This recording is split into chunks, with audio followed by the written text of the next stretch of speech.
नमस्कार, आप देख रहे हैं खबर 100 में हूं आपके साथ राहुल मौर्य। आइए रुख करते हैं इस वक्त की बड़ी खबरों की ओर, लेकिन उससे पहले एक नजर हेडलाइंस पर।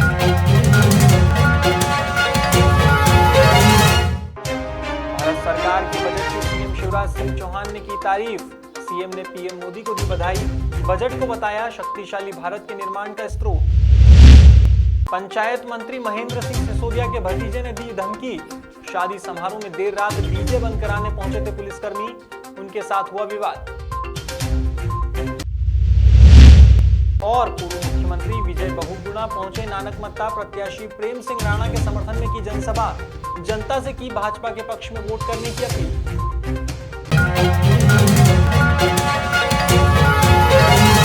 मंगलवार को संसद भवन में पेश हुए सरकार के बजट को लेकर मध्य प्रदेश के सीएम शिवराज सिंह चौहान ने पीएम मोदी को बधाई दी है।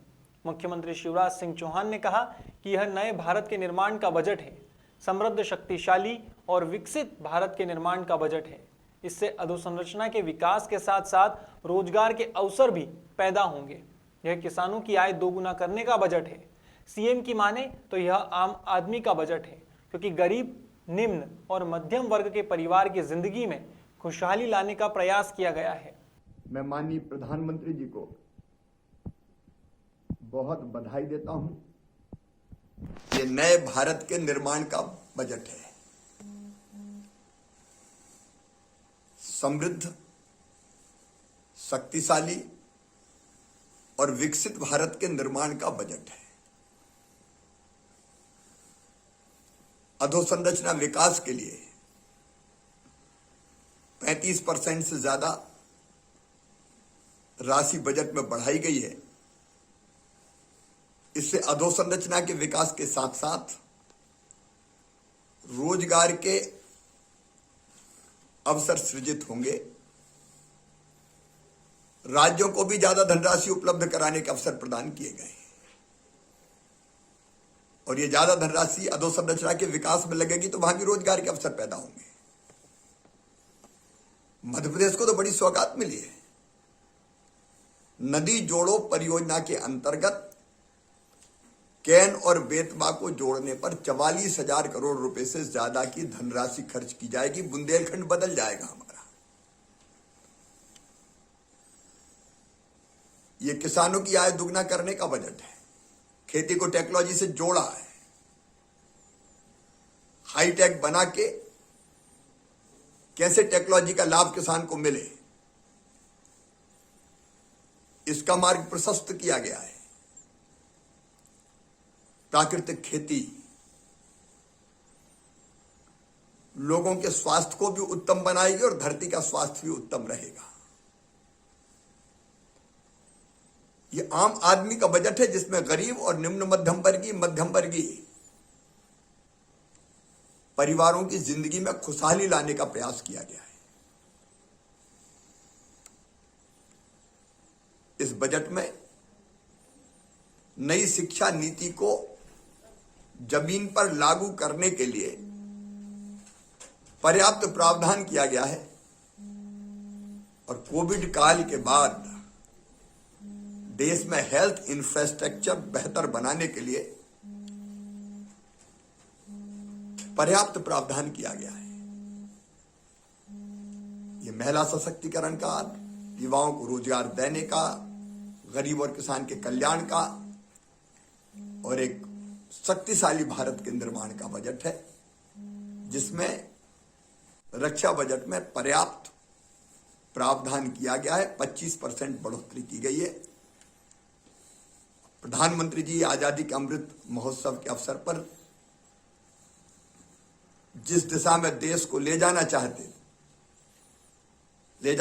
हैं, उसके लिए पर्याप्त संसाधन उपलब्ध कराए गए।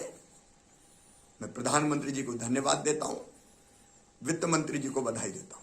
भारत सरकार के इस बजट को लेकर नगरीय विकास एवं आवास मंत्री भूपेंद्र सिंह ने भी अपनी प्रतिक्रिया दी है। उन्होंने कहा कि यह बजट बहुत अच्छा है। इस बजट में समाज के हर वर्ग का ख्याल रखा गया है। खास तौर पर गरीब, किसान और युवा वर्ग को ध्यान में रखकर बजट बनाया गया है। भारत सरकार का बजट आया है, बहुत ही अच्छा बजट आया है। समाज के हर वर्ग का ध्यान इस बजट में रखा गया है। विशेष रूप से जो हमारा गरीब है, किसान है, युवा, उसको ध्यान में रखकर ये बजट बनाया गया है।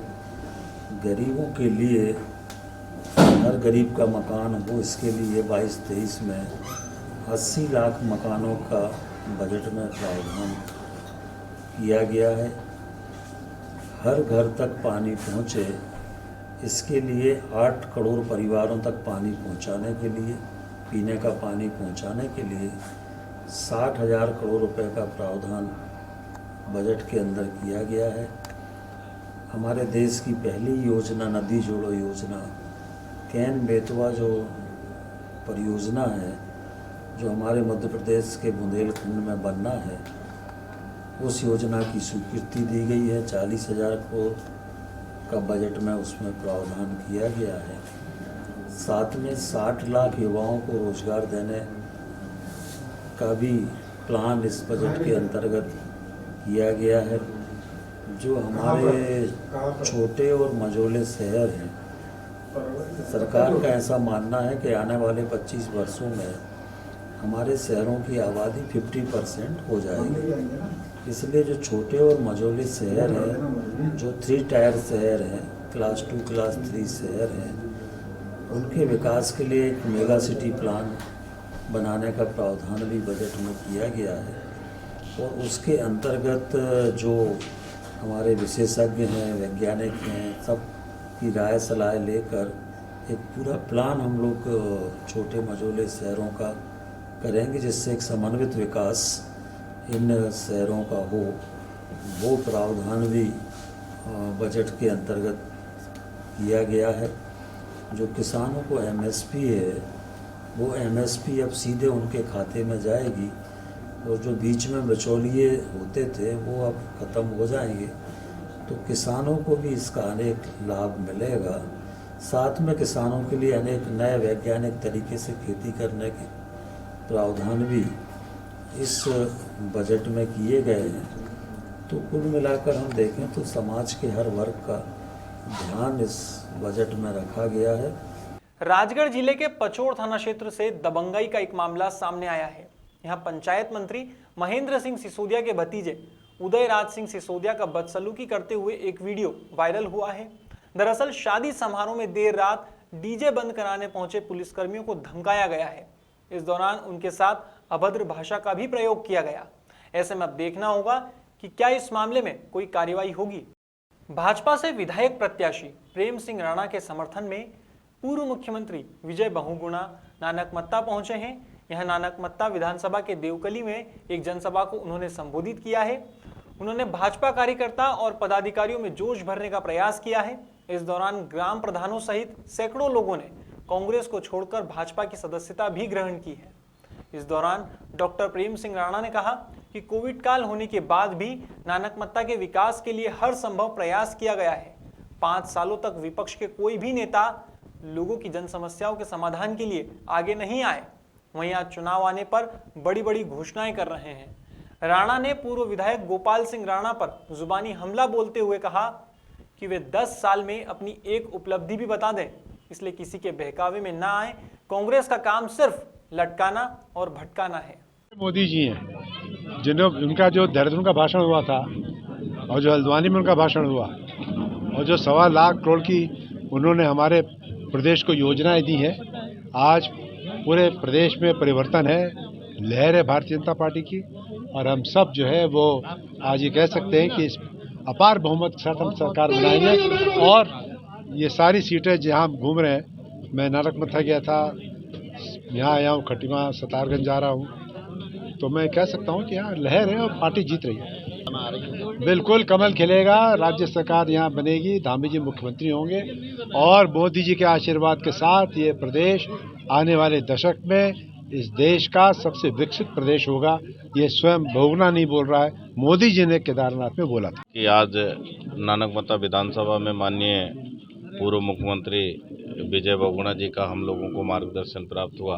प्रदेश कार्यालय से कार्यक्रम आया था, मुझे खुशी हुई क्योंकि आप पूर्व में मुख्यमंत्री रहते मेरे बहुत सारे काम किए थे और काम करने के नाते आज हम लोगों का मार्गदर्शन भी आपने दिया और यहाँ की जनता बहुगुणा को चाहती है और बहुगुणा के आशीर्वाद से ये विधानसभा भी हम अच्छे वोट से जीतेंगे। देखिए, यहाँ के जो चाहे ग्राम प्रधान हैं, चाहे हमारे वार्ड मेंबर हैं, चाहे हमारे बीडीसी मेंबर हैं, चाहे जिला पंचायत के मेंबर हैं या अन्य पूर्व में जो जनप्रतिनिधि रहे हैं, आप सब पहले से हमारे भारतीय जनता पार्टी के कार्यकर्ता रहे हैं और आज जिस तरह से माहौल है या परिवेश ये जो बना है बीजेपी के पक्ष में आदरणीय नरेंद्र मोदी के नेतृत्व में, तो ये पक्ष को देखते हुए और ज़्यादा संख्या में लोग जुड़ रहे हैं।